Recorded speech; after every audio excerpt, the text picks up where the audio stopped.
Il ne veut pas manquer l'école. Il y va régulièrement sans faire attention à ce qui le décourage. Et il finit dernier de sa classe.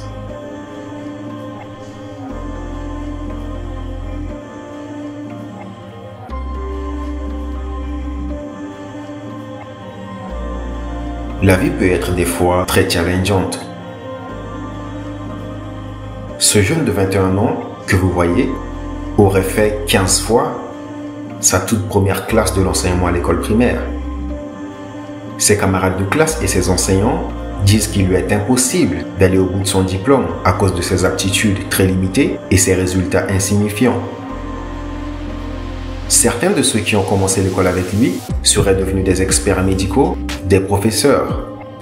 Alors, sachant que la scolarité de la première classe de l'école primaire au baccalauréat dure 13 ans, dire qu'il a fallu 2 ans à ses anciens collègues pour devenir des experts médicaux après le bac, c'est essayer de nous prendre pour des car tout le monde le sait, la durée des études de médecine est en moyenne de 7 ans. Mais la question qu'on se pose ici, c'est comment ça se fait que Joseph a refait sa classe à 15 reprises? Comment est-ce possible? Comment expliquer cela? Mes enseignants et mes collègues me perturbent en disant que je suis un vieil homme. Ils me découragent chaque jour. Même certains enseignants disent que je vais bientôt toucher ma pension car je vais bientôt être à la retraite. Et tout cela me donne des fois envie d'abandonner.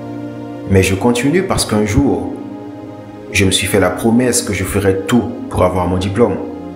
Ça me prendra peut-être du temps, mais je suis sûr que je réussirai et que je rendrai mes parents fiers. Je veux devenir un président. Joseph a décidément fait face à une enfance et une adolescence dans un cadre scolaire très difficile. Les autres élèves te regardent de travers et ils se moquent de toi à cause de tes échecs scolaires, à cause de ta forme physique, car tu es nain. Ton âge avance, mais tu restes à la même place. Tu restes immobile pendant que tu vois les autres avancer, pendant que tu vois ceux qui ont commencé avec toi avancer. Et dans ce genre de situation, ton envie d'abandonner augmente de jour en jour et tu n'as plus envie de continuer normalement. D'après ses enseignants et ses parents, Joseph souffrirait d'une sérieuse dyslexie, qui est une trouble de la capacité à lire, des difficultés à reconnaître et reproduire un langage écrit. C'est pourquoi Joseph fait des efforts, mais ces derniers sont vains, car il est à chaque fois le dernier de sa classe, a confirmé son enseignante, qui était dans la même classe que lui autrefois. Souvent, j'oublie. Il m'appelle le vieux. Les intimidateurs m'appellent vieil homme. Ils me découragent tous les jours. Mais je n'abandonne pas. Joseph explique qu'il a tendance à oublier tout ce qu'il a appris.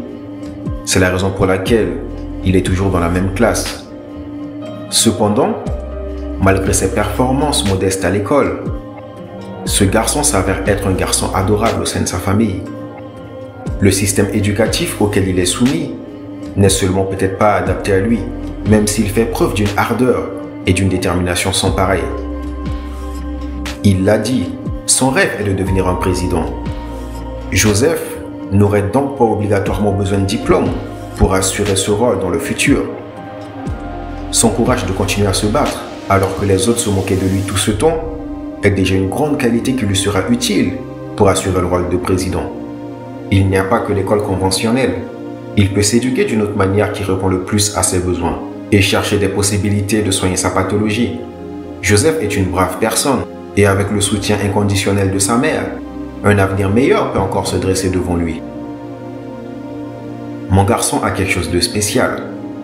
Il n'est jamais en retard en classe et vous ne pouvez pas l'empêcher d'aller à l'école. Il aime sérieusement les études, malgré les difficultés qu'il rencontre. De mon côté, je m'acquitte de toutes mes responsabilités pour qu'il étudie dans de bonnes conditions.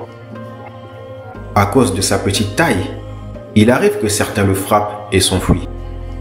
Mais malgré tout, il continue sans relâche.